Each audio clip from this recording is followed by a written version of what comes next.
살다 보면 생각지도 못한 순간에 과거가 문을 두드릴 때가 있죠. 이미 끝났다고 믿었던 일, 기억 속 깊숙이 묻어두고 잊었다고 생각했던 일이 뜻밖의 방식으로 다시 나타나는 순간이요. 문제는 그 과거가 단순한 추억이 아닐 때, 금세 우리를 다시 지옥으로 끌고 가는 존재일 때 발생하죠. 오랜 세월 잊고 살았던 사람이 갑자기 여러분 앞에 나타난다면, 그것도 최악의 상황에서 다시 마주하게 된다면 그때 여러분은 어떤 선택을 하시겠어요? 저는 오늘 그런 순간을 마주했던 이야기를 해보려 합니다. 지금부터 시작해 보겠습니다. 엄마로부터 버림받은 건 6살 되던 해였습니다. 사실 그 전의 기억은 희미하고 조각난 장면들 뿐이지만 좋지 않은 곳들을 전전하며 살았다는 것만은 분명하게 남아있어요. 엄마는 정착하지 않았고 절 데리고 계속 이곳저곳을 옮겨 다녔어요.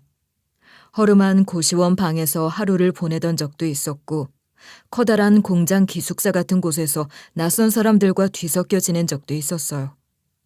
어떤 날은 좁고 지저분한 원룸에서 엄마가 술에 취해 쓰러져 있는 모습을 보며 혼자 밤을 지새우기도 했어요. 한동안은 엄마와 같이 살던 남자가 있기도 했는데 그 남자는 늘 신경질적이었고 화를 참지 못했어요. 엄마와 크게 싸운 날에는 쫓겨나다시피 나와서 엄마와 둘이 오들오들 떨며 찬바닥에 앉아있다가 새벽이 되어서야 다시 돌아가곤 했죠. 잘 기억은 안 나지만 사람들이 우르르 있는 곳에 절 데려가 눕혀두고 엄마는 일을 하기도 하고 하여간 제대로 된 환경 자체가 아니었습니다. 그렇게 떠돌이 생활을 하던 어느 날 엄마는 절 보육원 앞에 두고 떠났어요. 그 순간은 너무 선명해서 아직도 잊히지 않아요.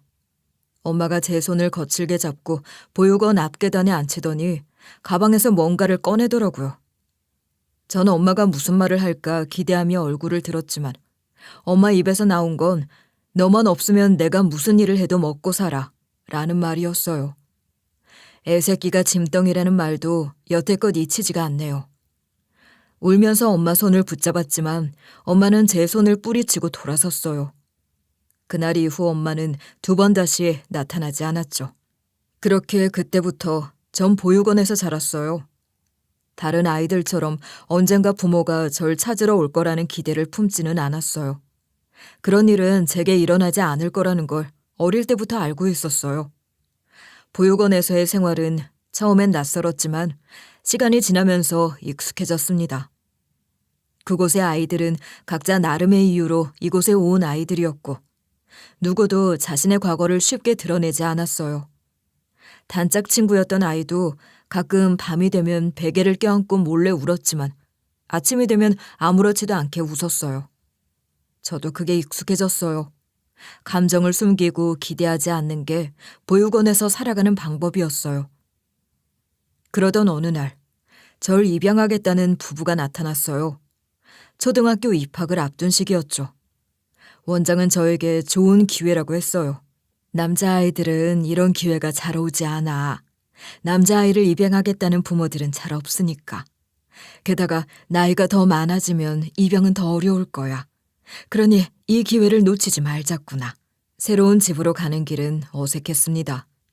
차 뒷자리에서 조용히 창밖을 보면서 절 데려가는 이 사람들이 어떤 사람일지 고민했어요. 그런데 첫인상부터 이상할 정도로 따뜻했어요. 양아버지는 운전하면서도 자꾸 제게 말을 걸었어요. 차가 흔들릴까봐 조심스럽게 브레이크를 밟았고 뒷좌석에 앉은 제가 불편해할까봐 백미러로 살짝살짝 눈을 맞췄어요. 양어머니는 옆자리에서 자꾸 제게 뭔가를 건넸어요. 작은 사탕을 손에 쥐어주면서 좋아하는 거냐고 물었어요. 저는 아무 말도 하지 않고 사탕만 쥐고 있었죠. 집에 도착하자 그들은 최대한 절 환영하는 분위기를 만들려고 했어요. 방을 보여주면서 이건 네 공간이라고 하더군요. 태어나 한 번도 가져본 적 없는 것이었죠. 두 사람은 제게 필요한 게 있으면 언제든 이야기하라고 했고 밥을 먹을 때도 제 눈치를 봤어요. 어색할까봐 평소보다 더 부드러운 목소리로 말을 걸었어요. 그렇게 다정한 두 사람에게도 불구하고 전 긴장을 풀지 못했어요. 이게 진짜 제 집이 될 수 있을까 싶었고 혹여라도 파양당해 다시 보육원으로 돌아갈라 불안했어요. 엄마, 아빠라는 말도 쉽게 나오지 않더군요. 입양은 되었지만 여전히 전 이곳에서 객식구, 데려온 아이라는 생각이 있었어요. 절 거둬준 사람들이지만 언제든 절 다시 보육원으로 돌려보낼 수도 있는 사람들이기도 하잖아요. 이미 파양당해 돌아온 아이들을 여럿 보기도 했고요. 그럼에도 양부모님은 절 친자식처럼 대하려고 노력했어요. 어릴 때는 작은 것 하나에도 신경을 많이 써주셨어요. 엄마는 사소한 것 하나를 결정할 때도, 예를 들면 거실 커튼 하나를 바꿀 때도 제 의견을 물어봤어요. 어떤 색이 좋은지, 어떤 무늬가 좋을 것 같은지. 아마 그만큼 절 중요하게 여긴다는 걸 어린 제게 계속 확인시켜주려 하신 거겠죠. 아버지 역시 출퇴근 때마다 꼭 제 머리를 쓰다듬고 피곤한 내색 없이 먼저 제 이야기를 들으려 했어요. 그러면 저도 모르게 학교에서 있었던 일을 털어놓곤 했죠. 그렇게 두 사람의 끊임없는 노력 덕에 저는 조금씩 새로운 집에서의 생활에 정을 붙여갔고 이 가족의 일원이 되어갔어요. 하지만 그렇다고 불안감까지 모두 사라진 건 아니었습니다. 입양아라는 데려온 아이라는 자격지심이 어쩔 수 없이 제 안을 자리 잡고 있었죠. 양부모님이 절 받아주긴 했지만 그건 내가 또래에 비해 좀 똑똑했기 때문이 아닐까. 만약 내가 이들의 기대에 미치지 못하면 어떻게 될까 하는 생각이 늘 머릿속에 맴돌았어요. 그래서 공부를 더 열심히 했죠. 한 문제라도 틀리면 불안했어요. 학교 성적표를 받는 날이면 손이 떨렸고요. 부모님이 실망할까봐 혼자 노트에 빼곡히 공부 계획을 세웠어요. 또래 친구들이 학원 가기 싫다고 투정 부릴 때 저는 학원에서 더 오래남아 공부했어요. 부모님이 한 번도 강요한 적 없었는데도 그렇게 내내 스스로를 몰아붙였죠. 어찌나 불안감이 컸는지 걸핏하면 꿈을 꿨어요. 파양당하는 꿈이었죠. 양부모님이 절 바라보면서 넌 우리가 생각했던 아이가 아니구나. 다시 돌아가는 게 좋겠다. 라고 말하는 꿈을 수시로 꿨어요. 눈을 뜨고 나면 가슴이 철렁 내려앉았죠. 꿈인 걸 알면서도 그날은 더 열심히 공부했고 실수를 하지 않으려 애썼어요. 다른 아이들은 장난을 치다가 옷을 버린다거나 집에 뛰어가다 실수로 오줌을 싼다거나 하면 깔깔 웃었지만 전 그러지 못했어요. 실수하면 안 된다는 생각이 계속 저를 올감했어요. 양부모님은 언제나 절 사랑한다고 말했지만 저는 마음속 깊은 곳에서 그걸 의심하고 있었던 것 같아요. 이 사랑이 언제든 사라질 수도 있다고. 아직도 기억나는 순간이 있어요. 어느 날 학교에서 학부모들을 모셔놓고 발표회를 하는 시간이 있었어요. 전 완벽한 발표를 하기 위해 밤 늦게까지 준비했어요. 하지만 막상 발표하는 순간 긴장한 나머지 머릿속이 하얘졌어요. 중요한 문장을 빼먹었고 중간에 버벅거렸어요. 발표를 마치고 자리로 돌아왔을 때 선생님은 잘했다고 괜찮다고 했지만 전 속이 새까맣게 타들어갔어요. 엄마 차를 타고 돌아오면서 내내 눈치를 봤어요. 하지만 엄마가 잘했다고 우리 아들이 제일 멋졌다고 말해줬고 그제야 참았던 눈물이 터지더군요. 엄마는 당황했고 저는 한참을 울었죠. 엄마는 잠시 뒤 차를 세우고 저를 꼭 안아주셨어요. 아마 제 긴장을 엄마도 읽었던 거겠죠. 그날 엄마가 그렇게 한참을 으스러지게 절 안아준 기억은 평생 동안 남아있는 가장 좋은 기억이 됐습니다. 그날 이후 어렸던 저의 불안도 조금은 가라앉게 됐고요. 그날 이후로는 저도 더 이상 버려질 걱정은 하지 않았어요. 부모님에 대한 믿음이 생겼죠. 하지만 그래서 너무 방심했던 걸까요? 말실수 아닌 말실수를 해버린 겁니다. 중학교 때였어요. 특별한 상황도 아니었고 의도한 것도 아니었어요. 그냥 가족끼리 밥을 먹으며 이런저런 이야기를 나누던 중이었죠. 평범한 식사 자리였고 그날따라 대화도 제법 활발했어요. 학교에서 있었던 일, 엄마가 본 드라마 이야기, 아버지가 회사에서 겪은 일 같은 것들이 오갔고요. 저도 별 생각 없이 이야기를 하다가 문득 아주 사소한 말을 내뱉었어요. 어릴 때 친모와 함께 살았던 어느 날의 기억이었어요. 사실 대수롭지 않은 이야기였어요. 그냥 어릴 때 제가 살았던 곳에서 어떤 아줌마들이 있었다. 엄마랑 그 아줌마들이랑 같이 얘기하며 놀았다 하는 얘기였죠. 하지만 하지 말아야 할 얘기를 덧붙인 거예요. 저는 그때가 태어나서 제일 행복했던 순간인 것 같아요. 라는. 저도 뱉어놓고 아차 싶더라고요. 역시나 제 말이 끝나자마자 공기가 묘하게 바뀌는 걸 느꼈어요. 순간적으로 엄마가 숟가락을 들고 있던 손을 멈췄고 아버지는 말없이 밥을 씹었어요. 평소라면 바로 이어질 법한 반응이 없었죠. 제가 무슨 말을 했는지 곱씹어보기도 전에 정적이 흘렀고 전 그제야 엄청난 실수를 했다는 걸 깨달았어요. 입안이 바짝바짝 말랐어요. 아무도 뭐라 하지 않았지만 뼈저리게 느껴졌어요. 아버지는 그날 저녁 내내 말이 없었어요. 평소에도 말수가 많은 편은 아니었지만 그날따라 더욱 무뚝뚝했어요. 마치 무언가를 애써 참는 듯한 얼굴이었어요. 그날 밤 입을 잘못 놀린 제 자신이 미웠습니다. 괜히 꺼내지 않아도 될 말을 해서 분위기를 망쳤다는 생각이 들었어요. 제 입을 틀어막고 싶었어요. 그때부터였을까요? 저와 아버지 사이의 관계가 어긋나기 시작한 게. 물론 그전에도 막 친밀한 사이는 아니었어요. 따뜻하고 외향적이고 상냥한 엄마와 달리 아버지는 늘 무게감 있는 사람이었고 전 그런 아버지에게 맞추기 위해 노력하는 편이었어요. 그런데 제가 자라날수록 점점 더 뭔가 달라진 기분이었어요. 제가 눈치를 보게 된 건지 아버지가 절 대하는 태도가 바뀐 건지 확신할 수는 없었지만 어릴 때부터 편하게 말을 걸거나 자연스럽게 장난을 치는 순간이 줄어들었어요. 원래는 주말이면 가끔 아버지와 함께 운동을 하곤 했었거든요. 공원에 나가 가볍게 뛰기도 하고 농구공을 주고받으며 농담을 나누기도 했죠. 그런데 언제부턴가 아버진 제게 먼저 그런 시간을 가지자고 하지 않았어요. 제가 조심스럽게 말을 꺼내도 다음에 하자라는 말로 넘겼죠. 식사 시간에도 대화가 줄었어요. 엄마가 이야기를 해도 저는 아버지의 눈치를 살피며 말했고 아버지는 짧게 대답하거나 아예 대답을 생략하는 때도 있었어요. 예전에는 작은 칭찬이라도 가끔 건네주던 아버지가 이제는 그런 말조차 아꼈어요. 제가 뭔가를 잘해도 그렇구나 정도로 반응이 끝났어요. 그때부터 전 더더욱 아버지의 인정이 필요해졌던 것 같습니다. 이미 충분히 잘하고 있었음에도 저는 더 잘해야 한다는 강박에 사로잡혔어요. 운동을 좋아했지만 아버지가 학업에 집중하길 바랐기 때문에 좋아하던 축구도 포기했죠. 축구부에서 함께 뛰던 친구들이 아쉬워했지만 전 오히려 홀가분했어요. 더 이상 운동으로 시간을 빼앗기지 않아도 되니까요. 그 뒤론 온전히 공부에만 올인했어요. 시험에서 한 문제라도 틀리면 스스로를 책망했고 반에서 1등이 아니면 밤을 새우며 부족한 부분을 복습했어요. 결국 경찰대에 진학, 수석으로 졸업했고 경찰이 됐어요. 엄마는 너무 기뻐서 눈물을 흘렸어요. 절 꼭 끌어안으며 수고했다고 했어요. 하지만 아버진 달랐어요. 무뚝뚝했죠. 경찰이라는 직업이 만만하게 볼 일이 아니라는 말만 하시더군요.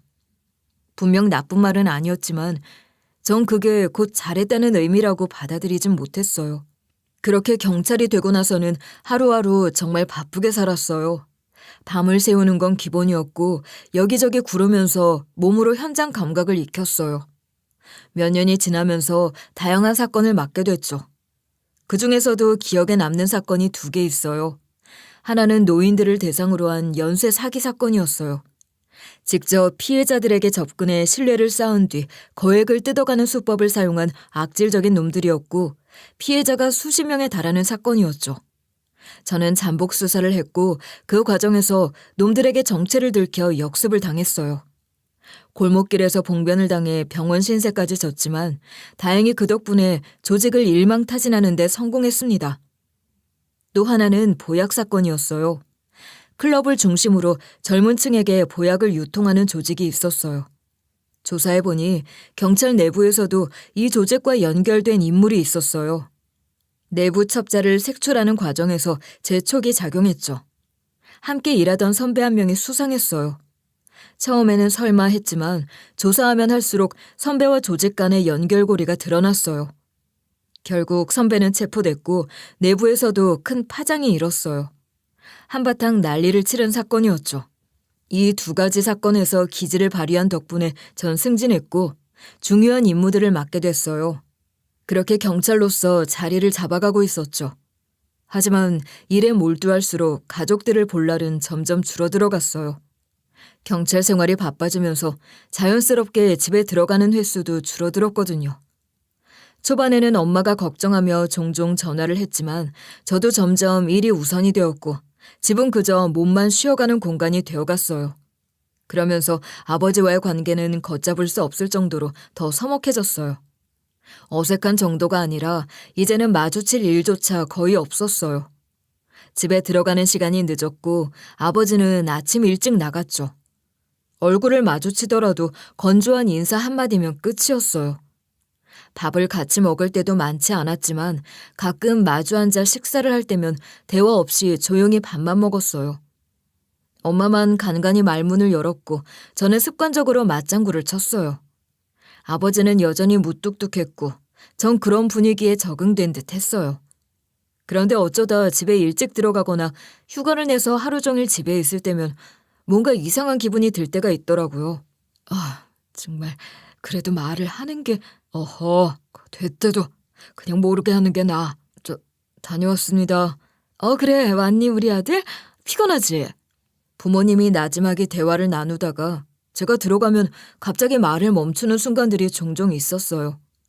뭔가 비밀을 숨기는 듯 어쩐지 제 앞에서는 이야기할 수 없는 무언가를 나누고 있다는 느낌이 들었어요. 그리고 그럴수록 저는 집이 집처럼 여겨지지 않았어요. 처음 입양되었을 때처럼 다시 남이 된 것 같았죠. 솔직히 그렇더라고요. 경찰도 되고 나이도 먹고 나름의 자리를 잡았다고 생각했는데도 평생 입양아라는 딱지를 안고 살아야 하는 건가 싶어 회의감이 들었어요. 아무리 노력해도 아무리 애를 써도 넘을 수 없는 선이 있는 것 같았죠. 다른 일반적인 사람들과는 절대 섞일 수 없는 어떤 성 같은 것. 그래서 더더욱 경찰로서 성과를 내는 것에 집착했던 것 같아요. 물론 직업정신과 정의감도 있었어요. 하지만 한편으로는 아버지에게 인정받고 싶다는 마음이 컸죠. 만약 제가 사회적으로 의미 있는 공을 세운다면 아버지가 절 다르게 봐주지 않을까 싶었어요.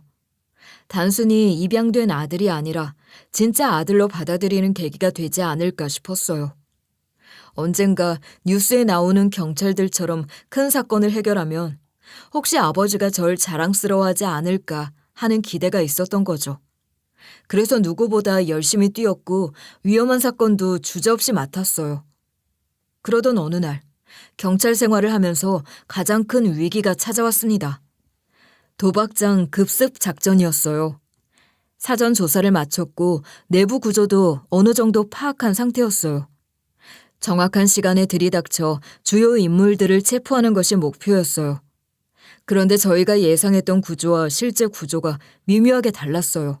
정보가 완벽하지 않았던 거였죠. 도박장에는 예상보다 더 많은 출구가 있었고 주요 인물들은 그 틈을 다 빠져나갔어요. 작전이 어그러졌다는 걸 깨달았을 때는 이미 늦은 뒤였어요.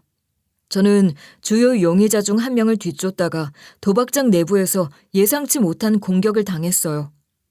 빠져나가려던 인물 중 하나가 뭔가를 들고 있었어요. 급하게 몸을 피했지만 완전히 피하지는 못했고 배 쪽을 강하게 찔렸어요. 순간적으로 숨이 막혔습니다. 처음에는 통증도 느껴지지 않았어요. 몸이 저릿했고 시간이 느리게 흐르는 것 같았어요. 바닥에 쓰러진 채 출혈이 심해지는 걸 느끼면서도 정신을 놓지 않으려고 했어요.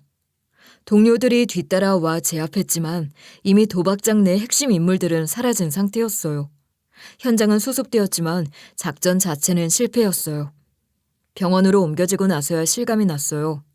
다행히 주요 장기를 비켜가 목숨에는 지장이 없었지만 한 달 넘게 입원해야 했어요. 의사는 몇 달간 현장 복귀도 어렵다고 했죠.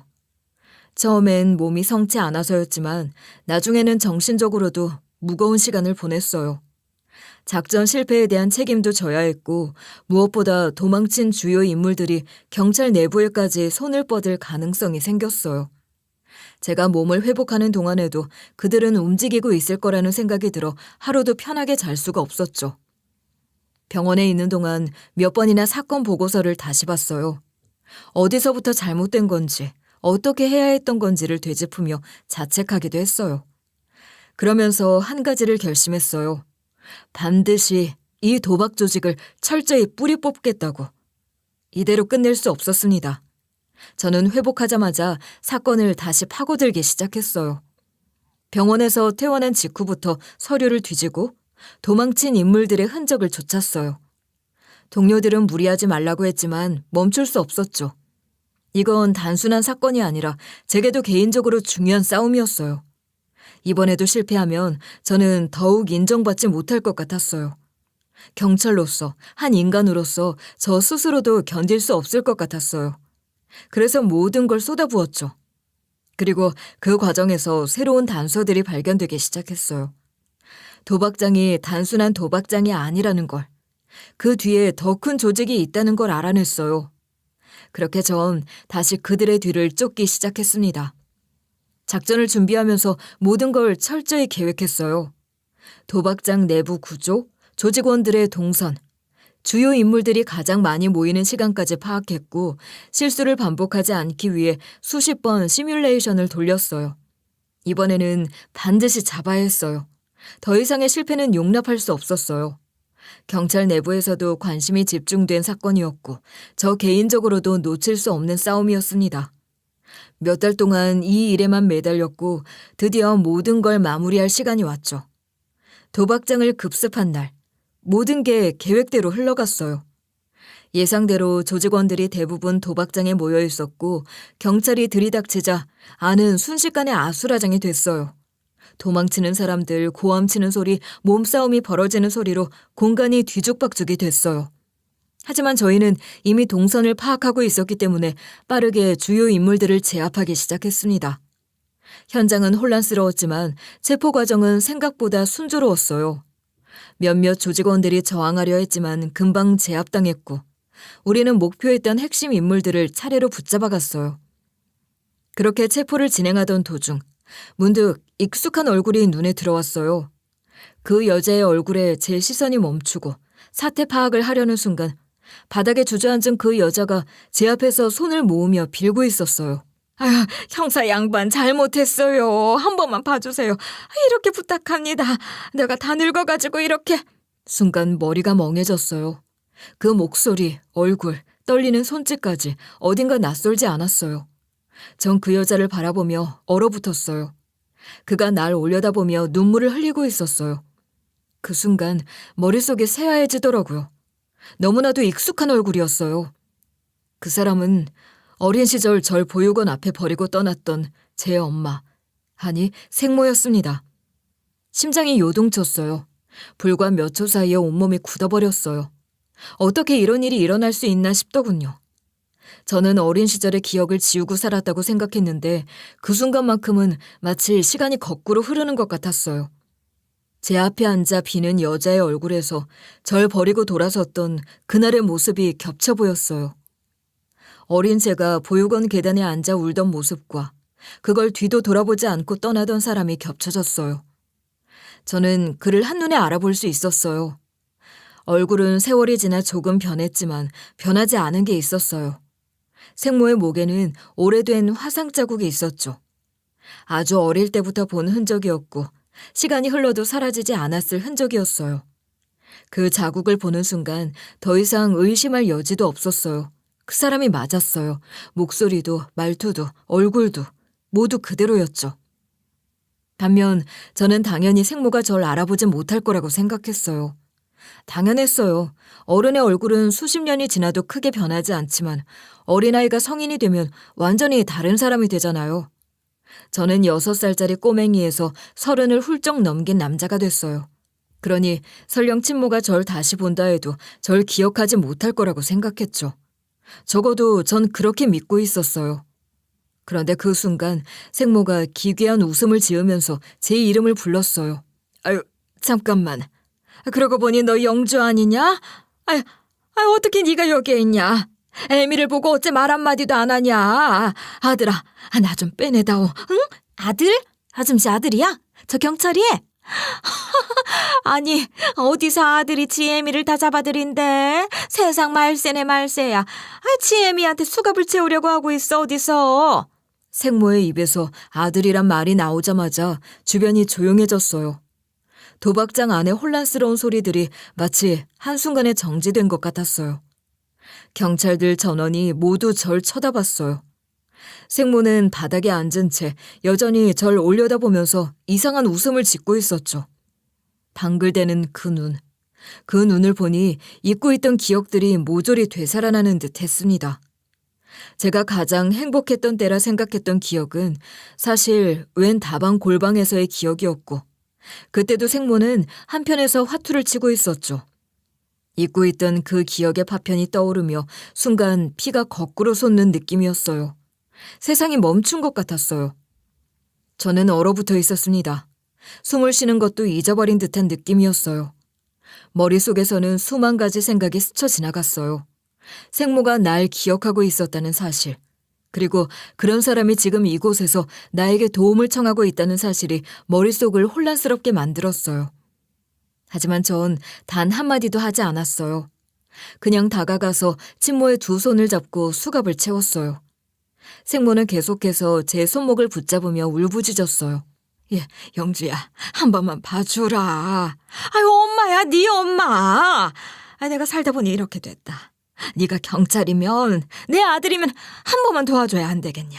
어째 아들이 돼서 네 엄마 손에 수갑을 채우니 이 새끼야. 이 개 같은 새끼. 짐승도 지혜미는 알아보는 법이야.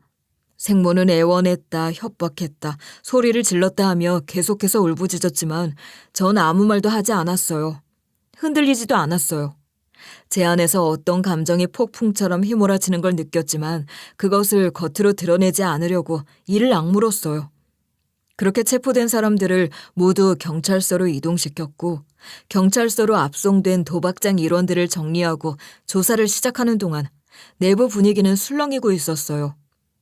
체포된 이들 중 일부는 예상했던 주요 인물들이었지만 아직 도망친 놈들도 있었고 조직의 핵심 인물 몇 명은 여전히 붙잡히지 않은 상태였어요. 하지만 그보다도 더 큰 화제는 경찰들 사이에서 오갔던 저와 생모의 관계였어요. 제가 입양하라는 사실조차 전혀 몰랐던 사람들이 대부분이었으니 현장에서 웬 여자가 갑자기 절 아들이라고 부른 걸 직접 들은 동료들이 충격을 받은 건 당연한 일이었어요. 그걸 들은 순간부터 경찰서 안에서는 사람들이 눈치를 보며 절 힐끔거리거나 수군거렸어요. 누군가는 조심스럽게 다가와 무슨 일이냐고 물었지만 전 별다른 반응을 보이지 않았어요. 지금 제게는 동료들의 수군거림 따위에 신경 쓸 여유는 없었어요. 당장 처리해야 할 일이 산더미처럼 쌓여 있었어요. 체포된 인물들을 제대로 조사해야 했고 무엇보다 도망친 주요 인물들의 행방을 찾아야 했어요. 도박 조직이 이번 일로 끝날 거라고 생각하면 안 됐으니까요. 경찰이 덮칠 걸 미리 눈치채고 빠져나간 놈들이 있다면 그들은 이미 다음 계획을 세우고 있을 가능성이 컸어요. 경찰 내부에 정보원이 있을 수도 있다는 생각도 들었어요. 이 모든 걸 철저히 조사해야 했죠. 그리고 무엇보다 한 가지, 도저히 머릿속에서 떠나지 않는 의문이 있었어요. 생모가 절 영주야 하고 불렀다는 것. 그건 제 이름이 맞았어요. 정확히 말하면 지금 이름이었죠. 그런데 생모가 절 버릴 때 제 이름은 기현이었거든요. 6살까지. 그리고 보육원에서도 쭉 기현이라는 이름으로 살았고 영주라는 새로운 이름을 받은 건 입양된 이후였어요. 그러니까 생모는 제가 영주라는 이름을 쓰고 있다는 걸 알 수가 없었죠. 그게 맞고요. 그런데도 생모는 너무나 자연스럽게 지금 제 이름을 불렀어요. 마치 진작부터 절 알고 있었다는 듯. 그게 아무리 생각해도 이상했어요. 생모가 제 이름을 알고 있었다는 건 그동안 저에 대한 정보를 어디선가 접했거나 혹은 저를 어딘가에서 지켜보고 있었다는 뜻이었어요. 어떤 경우든 쉽게 넘길 수 없는 일이었죠. 전 직접 그 사람을 신문하기로 했어요. 사실 생모가 도박장에 있었다는 사실 자체가 엄청난 충격은 아니었어요. 제 어릴 적 기억 속의 친모는 이미 도박과 노름에 깊이 빠져있던 사람이었어요. 그러니 단순히 도박을 하러 그곳에 왔을 가능성이 높다고 생각했어요.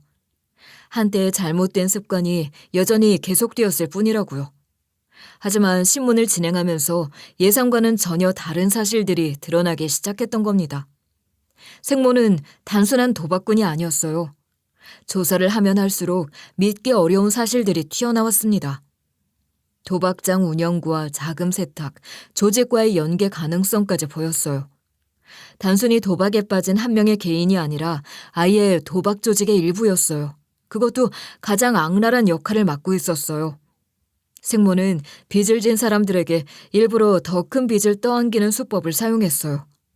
도박판에서 패배한 사람들에게 돈을 더 빌려주겠다고 접근하고 몇 배의 이자를 붙여 돌려받았어요. 갚지 못하는 사람에게는 협박을 했고 일부러 도망가지 못하게 막았고요. 심지어 조사 과정에서 피해자 명단을 확인하는 중에 극단적인 선택을 한 피해자도 여럿 있었다는 사실 역시 드러났죠.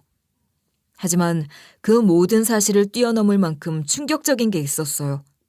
피해자 명단에서 저희 엄마의 이름을 발견한 거였어요. 처음엔 제 눈을 의심했어요. 단순한 동명이인인가 싶었어요. 하지만 생년월일, 주소, 직업까지 모두 일치했어요. 저희 엄마였어요. 믿을 수가 없었죠. 우리 엄마가 도박과 관련이 있다고? 엄마는 평생 검소하고 성실하게 살아온 사람이었어요. 그런 곳과는 전혀 어울리지 않는 사람이었어요.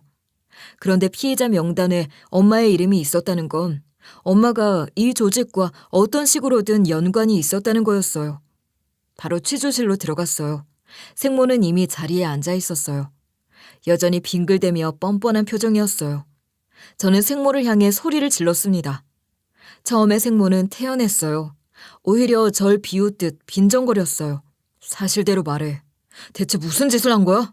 엄마한테 무슨 짓을 한 거야? 여기 우리 엄마 이름이 왜 있는 거냐고. 예. 엄마는 누가 네 엄마야? 낳아준 사람이 엄연히 난데. 말 돌리지 말고 똑바로 대답해. 무슨 짓을 한 거야 대체? 이 새끼가 어디서 지혜미도 못 알아보고 소리를 질러? 등 따숩고 배부르게 해준 게 누군데 그래? 네가 그 집 가서 잘 먹고 잘 사는 게 누구 덕인데? 제 안에선 인내끈이 끊어져 가는 듯 했습니다. 잔인하게 버린 아들을 다시 만나 이런 말을 하는 인간이 내 생모라니. 비참했고 분노가 치밀었습니다. 저는 강도를 높여 계속 신문하기 시작했어요. 조사가 계속되면서 생모는 점점 궁지에 몰렸어요. 처음에는 잡아떼고 비웃기까지 하던 태도가 점점 바뀌었어요. 경찰 수사라는 게 원래 그렇죠. 처음에는 부인하고 발뺌하던 사람들이 시간이 지나면서 조금씩 실토하기 시작해요. 저 역시 그걸 알고 있었고 생모가 그렇게 될 거라는 것도 알고 있었습니다. 조사를 하다 보니 처음엔 단순한 도박 피해자 명단이라고 생각했던 리스트가 사실은 더 많이 의미를 가지고 있었더라고요. 도박장에 온 손님들 중 빚을 지고 도망치기 어려운 사람들을 타겟으로 삼고 그 사람들에게 접근해 협박과 공갈을 일삼아 돈을 뜯어낸 건 물론 도박과 전혀 상관없는 사람들 역시 다른 구실을 잡아 협박하고 돈을 갈취해왔고 꼬깃꼬깃 손글씨로 갖고 있던 명단에 적힌 이름은 모두 그 협박의 피해자들이었죠. 저희 부모님 역시 피해자 중 하나였고요. 생모는 오래전부터 의도적으로 사람들에게 접근해서 돈을 뜯어냈어요. 그냥 도박장에서 돈을 따는 것만으로는 한계가 있었을 거예요. 그러니 더 큰 한탕을 노리기 시작했고 그 과정에서 특정한 사람들을 정해 접근했던 거예요. 저희 부모님 역시 타겟이 됐죠. 내가 입양된 집인 건 언제 한 거야? 대체 언제부터 그 짓을 시작한 거냐고! 그게 언제더라? 너 중학교 땐가 고등학교 땐가? 그럼 대체 몇 년을, 대체 얼마나? 예, 나 그렇게까지 몰상식한 년은 아니야. 처음부터 협박해서 뜯은 건 아니다. 별로 많이 바라지도 않았어. 그쪽에서 오히려 내 손에 쥐어줬다고. 너 입양 하나는 참 잘 갔더라. 생모는 제가 부잣집에 입양됐다는 걸 알고는 그때부터 계획적으로 접근하기 시작한 거였어요. 처음엔 눈물로 호소했어요. 기현이를 잘 키우고 싶었지만 너무 힘들었다. 6살짜리 아이를 떠나보낼 때 가슴이 찢어지는 것 같았다. 평생 죄책감 속에 살았다며 동정심을 자극한 거죠. 부모님은 처음엔 그 말을 믿었을 거예요. 특히 엄마는 생모의 사정을 듣고 마음이 약해져 결국 돈을 내밀었고 그게 시작이었어요. 처음에는 작은 돈이었겠죠. 정말 힘든 상황이라며 사정하는 여자를 보고 엄마는 쉽게 외면하지 못했을 거예요. 하지만 그게 반복되면서 점점 더 커졌어요. 틈만 나면 찾아오기 시작한 겁니다. 한 번 도움을 준 사람이 두 번도 줄 거라는 걸 알고 있었겠죠. 하지만 엄마와 달리 아버지는 단호했어요. 한 번이면 됐지 다시는 찾아오지 말라고 경고했고 더 이상 돈을 요구하면 법적 대응까지 하겠다고 했어요. 하지만 문제는 생모가 혼자 움직인 게 아니었다는 거예요. 그 뒤에는 생모를 부추기고 조종하는 조직원 남자 셋이 더 있었어요. 생모는 조직과 깊이 연결되어 있었고 돈을 뜯어내는 일도 혼자가 아니라 조직적으로 움직였어요. 아버지가 단호하게 거절하자 그 남자들과 함께 더 강하게 밀어붙이기 시작한 겁니다. 단순히 집을 찾아오는 걸 넘어 아버지가 운영하는 회사에까지 찾아가 행패를 부린 거죠. 회사 로비에서 내가 당신 자식 낳아줬는데 날 버리냐 하며 소란을 피운 겁니다. 회사 직원들이 다 보고 있는 앞에서 마치 아버지가 자신을 버리고 모른 채 한 것처럼 거짓말을 퍼뜨린 거죠. 가뜩이나 사람들이 입에 오르내리기 쉬운 이야기가 이런 식으로 회사 안에 퍼지기 시작한 겁니다. 대표님이 임신시켜놓고 버린 여자라더라. 사장이 어릴 때 애를 돈 주고 사들였다더라. 불법 입양이라는데 경찰 조사 들어가면 회사도 위험할걸?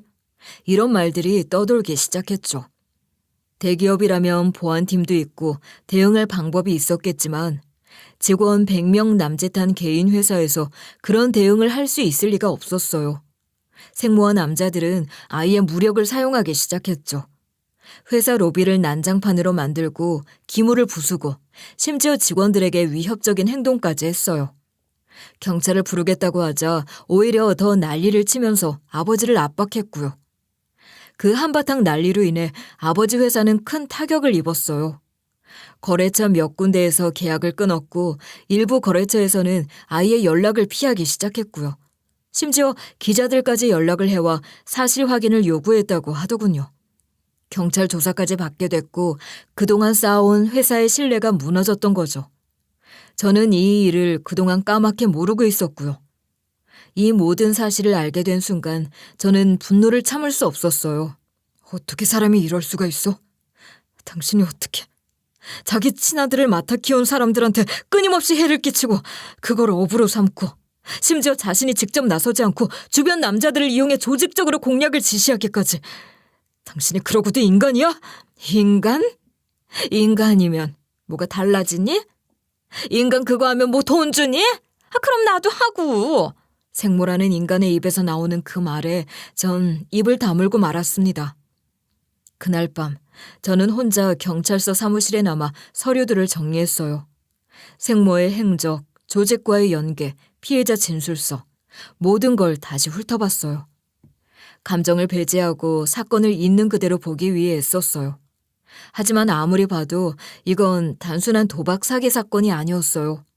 이것은 조직적인 범죄였고 피해자들의 삶을 파괴하는 악랄한 방식의 범죄였죠. 저는 이제 단순히 경찰로서 사건 하나를 해결하는 게 아니라 한 인간으로서 이 일을 아예 끝장내야겠다고 결심했어요. 저는 더 깊이 조사하기 시작했어요. 이 사건을 단순히 도박 조직 검거로 끝낼 생각이 없었어요.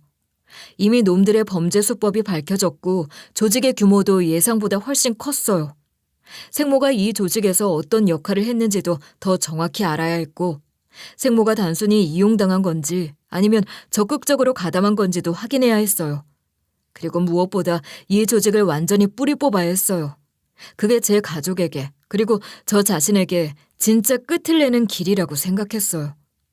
저는 생모를 신문하며 채찍과 당근을 함께 사용했어요. 처음엔 격하게 몰아붙였어요. 어떻게 인간의 탈을 쓰고 그런 짓을 할 수 있냐고. 도대체 어떻게 이런 방식으로 돈을 뜯어내며 살아왔냐고 소리를 질렀죠.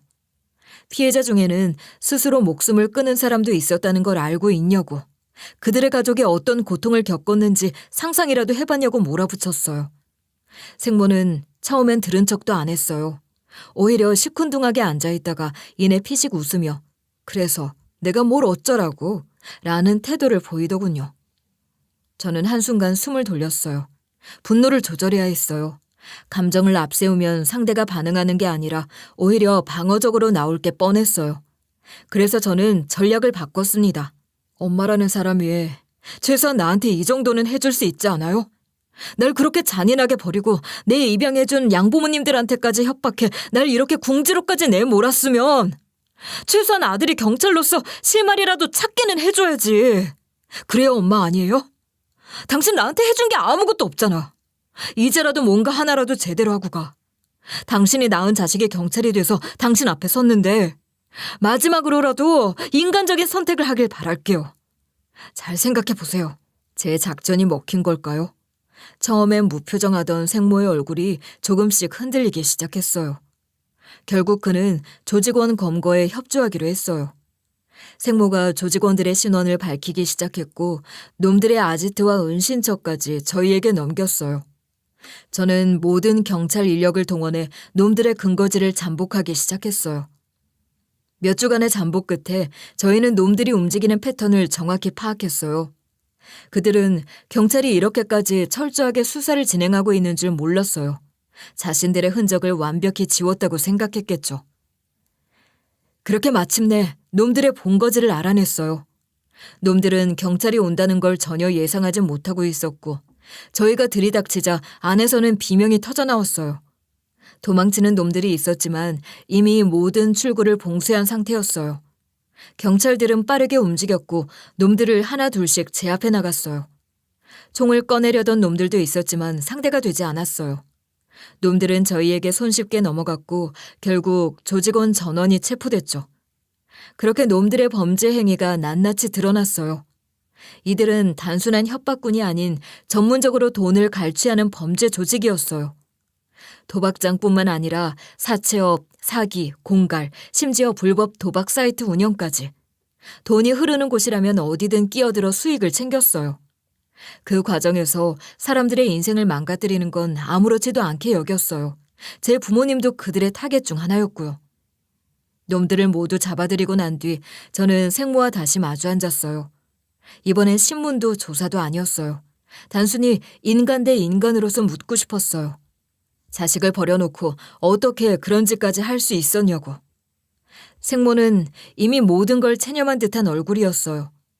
아까까지만 해도 자신이 무너지지 않을 거라고 믿고 있던 사람처럼 방글거리던 표정은 사라졌어요.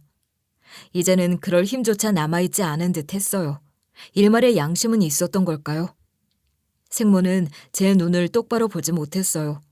처음엔 그렇게 태어냈으면서도 몇 주간 철창 신세를 지면서 자기 딴에는 성찰이라는 걸 해본 걸까요? 왜 그랬어요? 대체 왜 그렇게까지 사셨어요? 그 정도는 아니어도 됐잖아요. 최소한 어쩔 수 없어서 그랬다. 이렇게라도 안 하면 살 수가 없어 그랬어.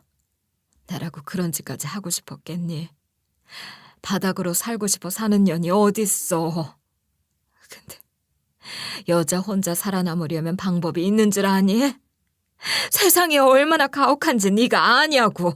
그래서 그렇게 살아남은 결과가 이건가요? 한참을 발악하듯 소리치던 그는 제 마지막 질문에 아무 대답도 하지 못했습니다. 이후 제 생모를 포함해 조직원 전원은 검찰에 넘겨졌어요. 경찰 수사에서 확보한 증거와 피해자들의 증언이 워낙 확실했기 때문에 재판 과정도 빠르게 진행됐어요. 주범인 조직의 우두머리들은 중형을 피할 수 없었어요.